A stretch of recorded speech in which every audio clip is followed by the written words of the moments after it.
Does anyone actually think global warming will be stopped? If not, how can you be against the wall? This is getting funny. That humanity wave will need to be stopped now. And to the first question, because I see another super chat, I actually want to put to you guys. I do not think global warming will be stopped, but we need to have a serious conversation about climate justice. Like, what do we do about ExxonMobil and people who lied to us? Like, at this point, we are so far gone. We got to start prosecuting the people who are responsible for this. Now, I'm gonna get to the other comment, and this is something I can tackle. I want to get your guys' thoughts on this as well, whether we agree or disagree. Isn't tighter border control pro working class? Can't understand how open borders is good for workers. Now, this is what I'm trying to lecture you guys, and this is what I want you guys to understand. What is the mechanism of a border? What is the main obstacle from you leaving from one country to another? It's money. It's resources, right? So if you're rich, borders don't exist. If you're rich, you can live wherever the fuck you want. In fact, if you're rich, you can open a sweatshop in a third world country and pay people in that country a significantly less wage. So not only can you travel wherever the fuck you want if you're rich, you can open businesses wherever the fuck you want. You can hire, you can export American jobs whenever the fuck you want. So this border does not exist for capitalists. So if I'm a Marxist and if I want to work in Mexico, if I want to work in Nicaragua, what the fuck is stopping me? Money. Money is the only thing that you guys think is a border. There's no fucking borders. It's a capitalist construct. And the most pro-worker position is allow workers freedom of movement. So if I want to live in another country and I can work there, that's pro-worker. Give workers a choice where they want to go. Limiting where workers can work at, and then while at the same time allowing capitalists to offshore jobs, that's extremely anti-worker. Last point to end my rant. And I have been asking this question for years. Never got a good question. Never a good answer for this. I keep asking right-wingers because right-wingers say immigration drive down wages. Now, as a Marxist, I have a lot of problems with this statement because what does one have to do with the fact that the Walton family is not paying Walmart their fair labor value? If everyone was forced to pay the fair labor value, there's nothing that immigrant is doing that's stealing your wages. So capitalists who steal your labor value, who commit wage theft against you, then point at the immigrant and say, "Oh, it's his fault. I'm stealing your wages." How does that make fucking sense? Like if we did not have a system that was run by greedy capitalists the way we do, the labor wouldn't be devalued. But anyway, what are your guys' thoughts on this? Whether you agree or not, that's my take. That's a Marxist interpretation of open borders.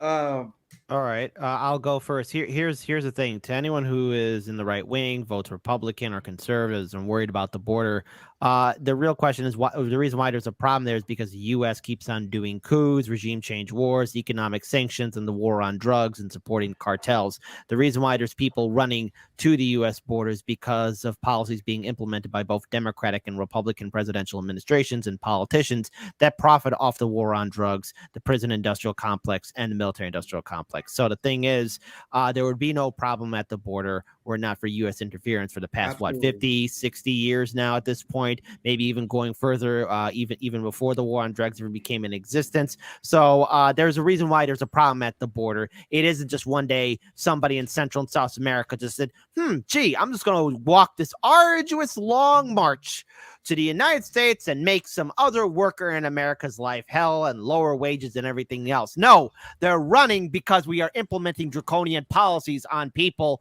and ruining countries and nations' lives for forever. There's a reason why people are coming here in mass. It's because of what our heartless politicians are doing. So if you want to do something about the border, it isn't just opening up.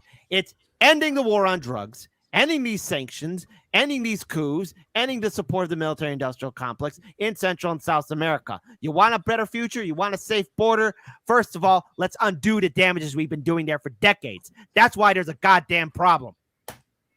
There you go. Yeah, I mean, and one of the ultimate ironies is that I think one of the things that Donald Trump hit a nerve on when he first ran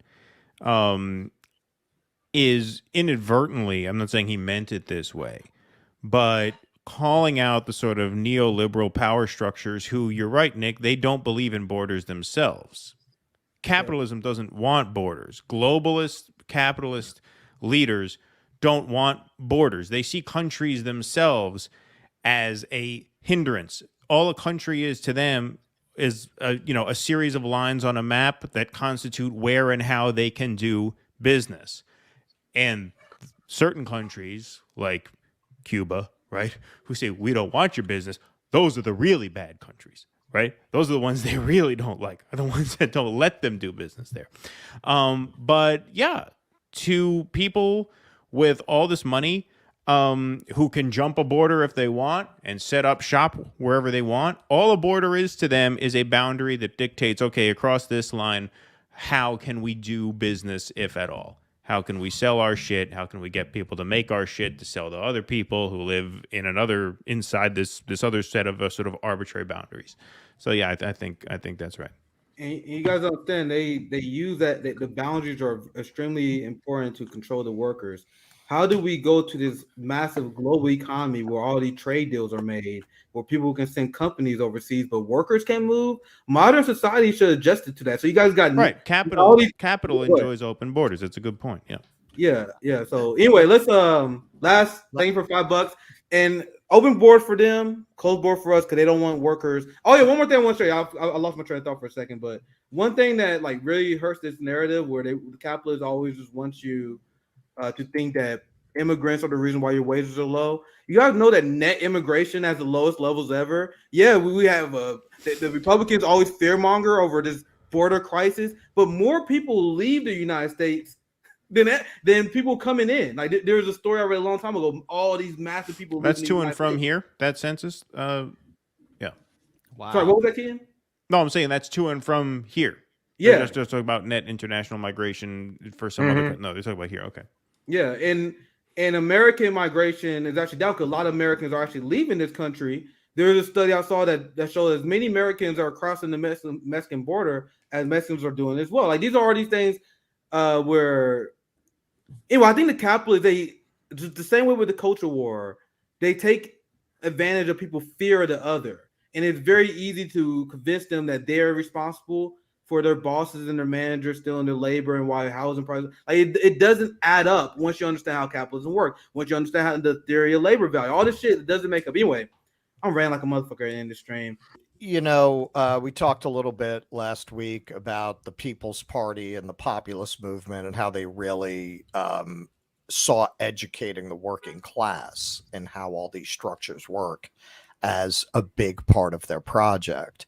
Now, having come out of the working class and having seen industries where immigrants were pitted against working class native born workers in ways that generated resentment, you need to go to the working class and articulate that overall system, because for them, what they experience is simply these people will work cheaper.